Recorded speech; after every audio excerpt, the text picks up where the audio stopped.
Hello guys, this is What's Spawn What Ifs here. This is going to be part 1 of What If Deku was a robot. So, in the last episode, Deku went ahead and got into a bit of an accident when villains attacked a bank. That accident resulted in Deku losing one of his arms. So, also, basically right after that, he was carried all the way to the hospital where he got a new robotic arm. And using his quirk, he was able to, easily get used to it, because his quirk basically allows him to fuse with technology. So, yeah. How do you say it? Right. He's initially, how do I say this? Right. He's a AI instead of human flesh. So, that's right. And also, this What If is going to be an anti-hero What If. That is, he's going to be working for, you guys are going to see soon. So, Deku's mother, Inko, she is currently in the police force. She has her own, mobile warfare suit, so that being her quirk, with her almost having a fully metallic body. And Deku's father, Hisashi, he is locked up in prison for creating the ultimate artificial intelligence.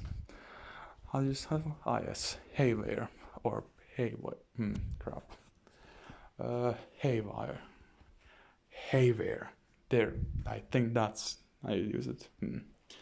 Sorry about that, guys, I can't exactly say that properly. But, anyways... So, as Deku is released after the hospital, he goes back to his everyday life. That being school. I believe that he is 7 years old, so yeah, he's currently in first grade. And also, Inko did not want him to go to kindergarten. So yeah, but essentially when he did come to school, this was a different school than Bakugo was, but it also wasn't a private school. Inko wanted Deku to basically have a normal childhood. So, yeah, no rich schools and all that stuff. But, anyways, as all that went ahead, right. So, when he went into his classroom, he introduced himself, and his robotic arm, it wasn't exactly hidden. You could clearly see that it was robotic. So everybody asked him what his quirk was, and he said that he can essentially control technology and fuse himself with it. So all of the children there find that extremely cool, and also they say that it's an extremely useful and powerful quirk. But anyways, as all that was going on, the teachers seem a bit concerned, mainly because all of the robots, because of the recent attacks which have been going on with villains. Because villains begin to move much more boldly. So, they're beginning to attack schools, banks, almost on a regular basis. So, that's why when more heroes and police were sent into the cities, while the army were the ones dealing with in remote villages and all of that, they had their own quirk squads, so they could handle a couple of, small-time villains. And while Deku was in school, he essentially learned about his quirk and all of that. Although he was a bit traumatized because once, when his quirk first manifested, he accidentally, he basically started fusing the entire, car with him. So yeah, he almost crushed his entire human body with that. So yeah, his mother then assigned him to go to quirk counseling, that being a place where, if anybody has a quirk which they don't particularly like, or they see themselves as future villains, they go there so that the counselors can help them. and Deku goes there. Now, all of them ask what happened to Deku's arm, with one of the counselors being a bit afraid because she thought that maybe he accidentally used his quirk on something, so now his arm was replaced by a robotic part. But luckily for her, it wasn't. And well, as all that was, and as all of them were speaking there, Deku essentially after that class went ahead and spoke with some of the other kids there. And they won't exactly be important, although one of the other kids which was there, let's say Mina. Yes, that sounds good.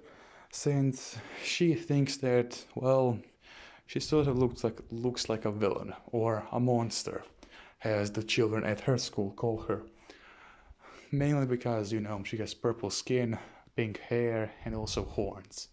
And also her pupils are, I believe they are yellow, while her eyes are black. That is, everything else is black. And well, she gets bullied because of that quite a lot. So Deku and Mina sort of start making a friendship together. And let's take another jump, 1 year. So both of them are currently 8 years old. Deku is currently training his quirk, that being his mother is helping him how to control it better. And currently Deku's quirk is that any sort of technology he touches, he can fuse with it. So only if he's touching it. So if he's not, he can't do anything.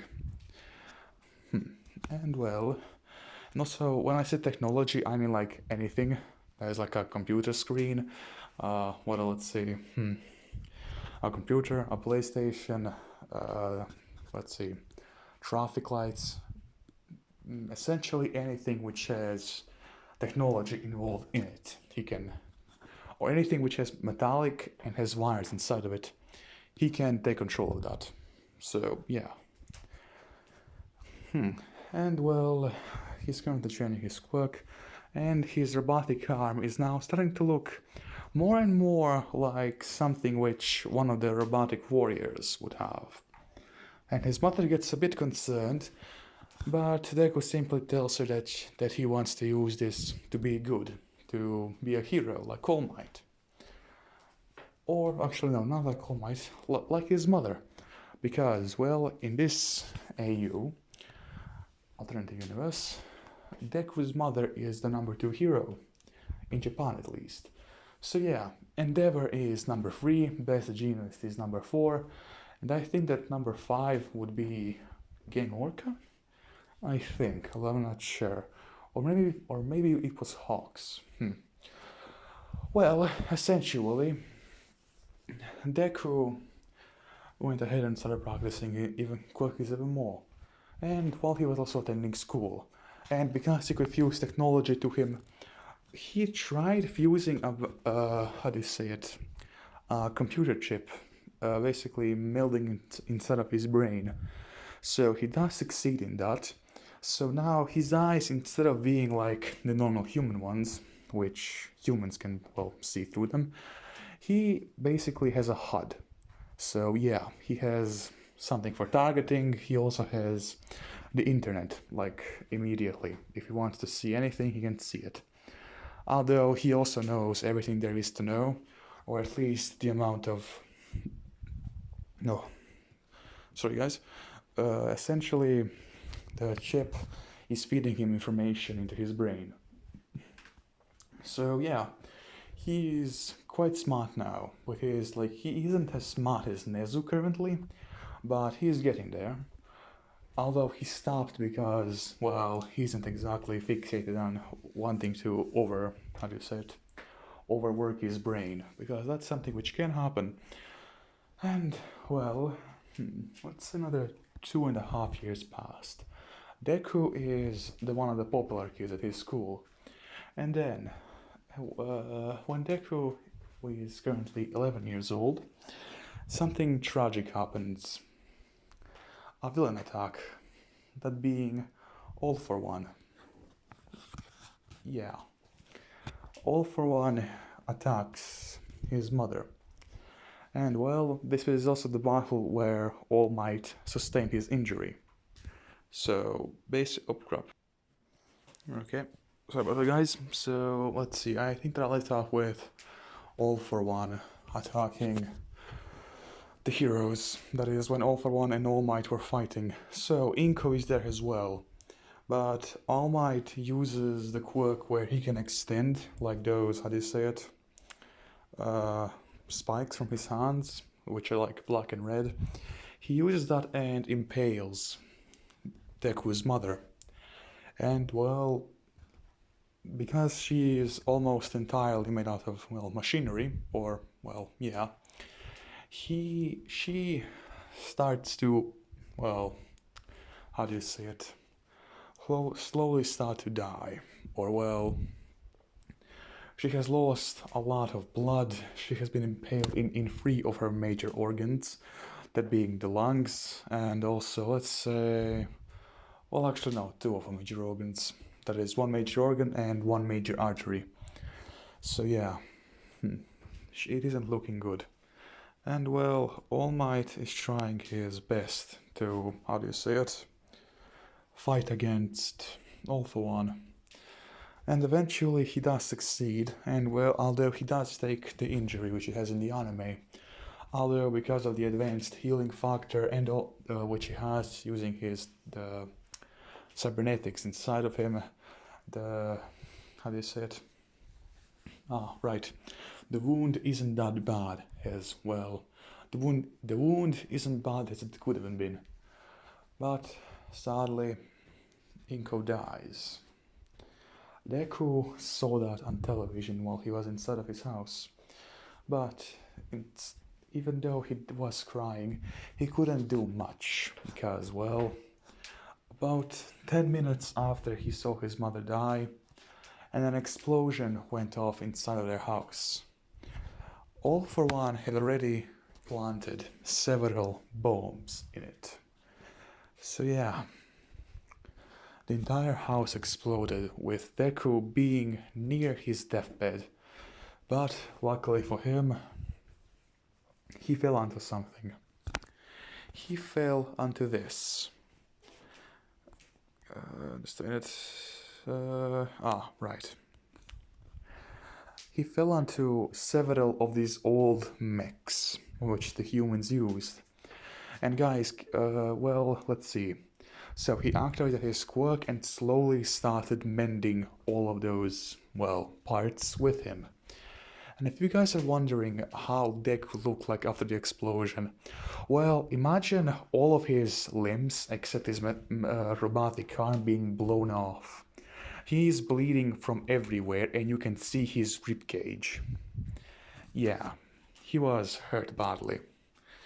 But anyways, as he slowly starts to mend everything together, he feels even more pain because his organs are getting smushed. And well, his brain had been integrated into a chip, basically. Inside of, not his, well, if you guys can see where his currently head is, those 4 eyes which he has, the chip is in between them. So, yeah, that's where currently all of his intelligence, knowledge, and also all of his memories are. And as that was going on, he slowly began to melt into this shape. Although it did take several hours, and when the police arrived, they just saw this. That is no, as soon as the police arrived, like an hour and 2 hours later, because keep in mind that because of the All Might's, that is All for One's attack, the police were rather busy with dealing with other criminals and such, or villains. And well, when they finally came here, as soon as they were about to step inside of the currently blown up house, they just hear a thud. And well, that's when they see him.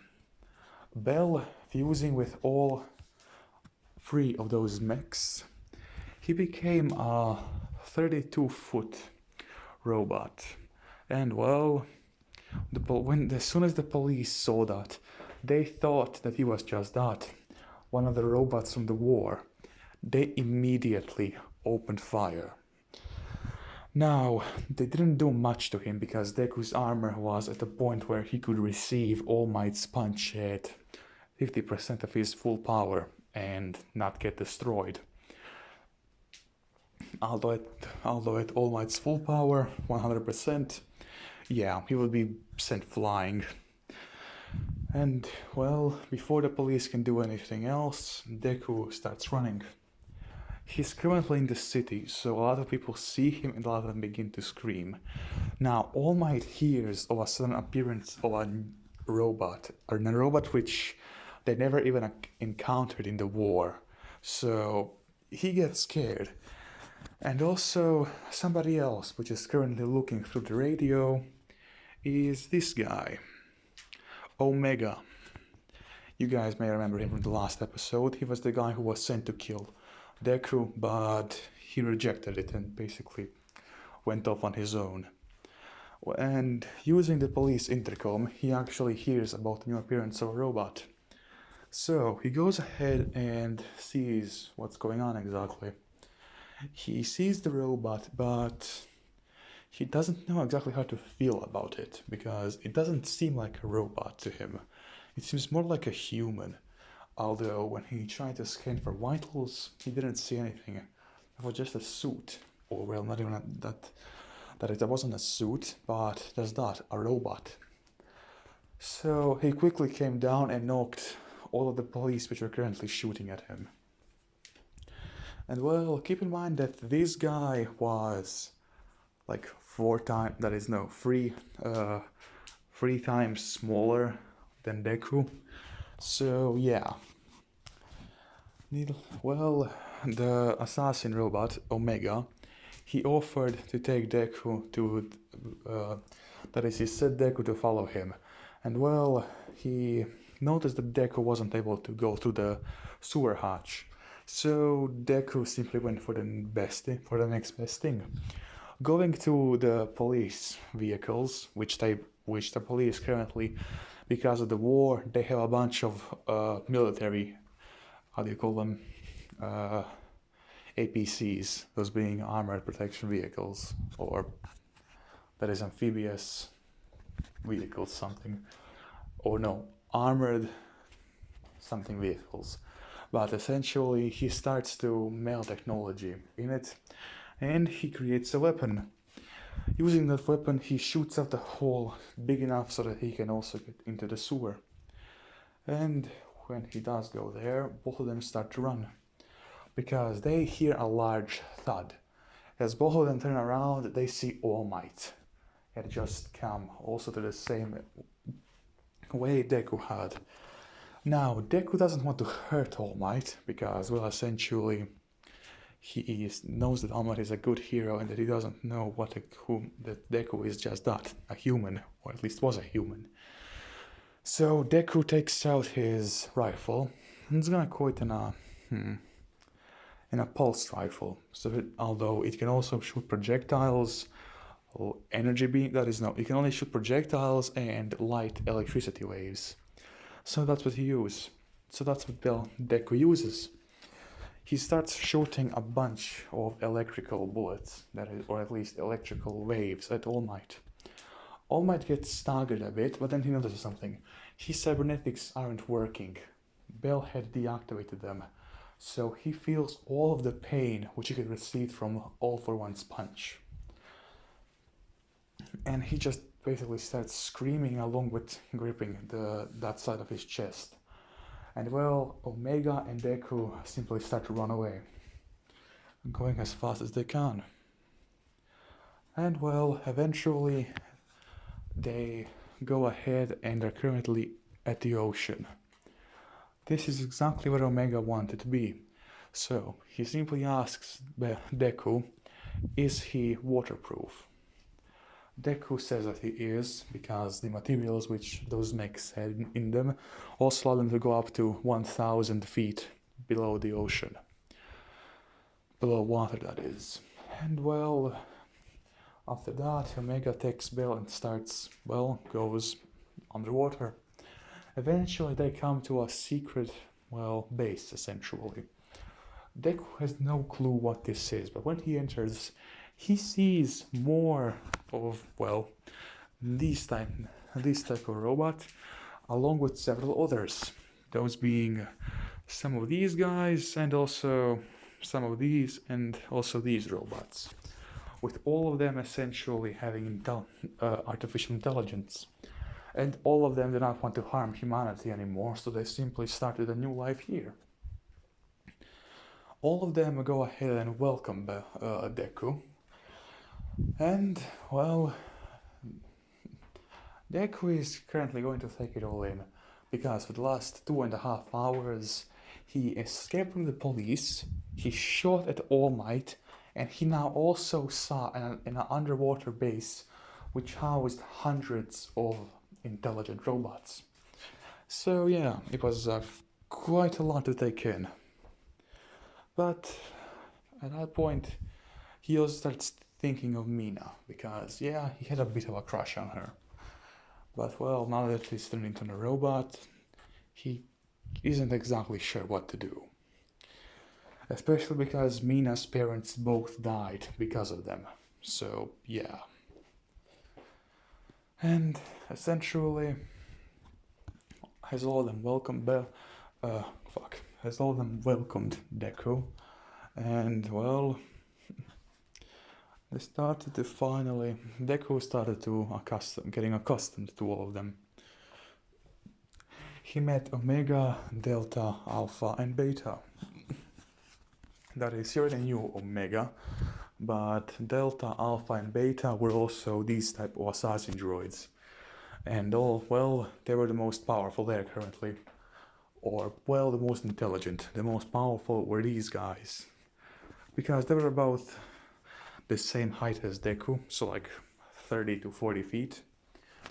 And, well, I believe that this is going to be a good way to end the episode. So I hope that you guys enjoyed, and I hope all of you have a good day.